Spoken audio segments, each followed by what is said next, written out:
revenue administrations are concerned. You will agree with me that this is a very, very important document. In the absence of this document, it means that as a revenue administration, we are not complete in the provision of taxpayer services. Taxpayer services is beyond the deployment of technological solutions. There are many other important areas that need to be covered, and this is one of them. I am aware of the fact that this is not the first team that is looking at this. There was already, a team mobilized within the authority to look at the document.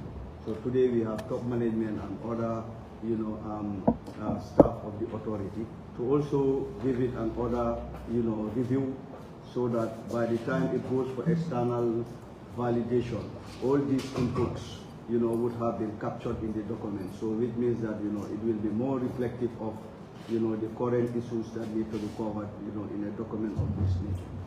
So the fact that it's a document that covers rights and obligations, so because it's important to give rights, but it's also important to remind stakeholders like taxpayers also, they also have obligations. But where it comes to the issues of rights, the Revenue Authority will make everything possible to make sure that all the steps of rights that they need to enjoy, as far as our relationship, with them are granted at any point in time, when such rights need to be granted or they need to exercise those rights. So definitely that just gives an idea about the importance of the document. And hopefully by the time we roll it out, there will also be more sensitization, about the document, so that the taxpayers will also be able to enjoy the rights that we are talking about here, and we will also use that opportunity to remind them of, the obligations that they have under our different revenue laws. With that said, I want to thank everybody for your presence, and just to say that this is also one of the, activities under the ITAS project. So there are other things that are also part of that project, not only the system as we know it, but other areas are also covered. So I want to thank the project manager and the team for definitely doing their utmost best to make sure that we are implementing the plan, particularly the current year's plan, as scheduled, because that is also very important as far as our reviews are concerned at the level of the World Bank. So with that said, I want to thank everybody for your time. Thank you very much, BCG, and thank you, MC, for guiding us, and as well as the senior management team that are here, the project manager. I am happy to be here today, once again, to look at the taxpayers' charter, which we all understand is very important in our dealings with our taxpayers. If I may put it this way, the taxpayer charter is a document that outlines rights and obligations of taxation when dealing with tax authorities. So it's something that will help both the tax authorities or tax administration, if they call it that way, as well as the taxpayers. One, this will be treated fairly and reasonably in terms of tax authority, how they treat you with the courtesy and consideration, and make decisions based on your individual circumstances. Once we have this, the taxpayers will know their rights, and we as tax authorities will also be cautious in the way we deal with them. Professional services and assistance will also receive accurately and helpful guidance from tax officials. Confidentiality.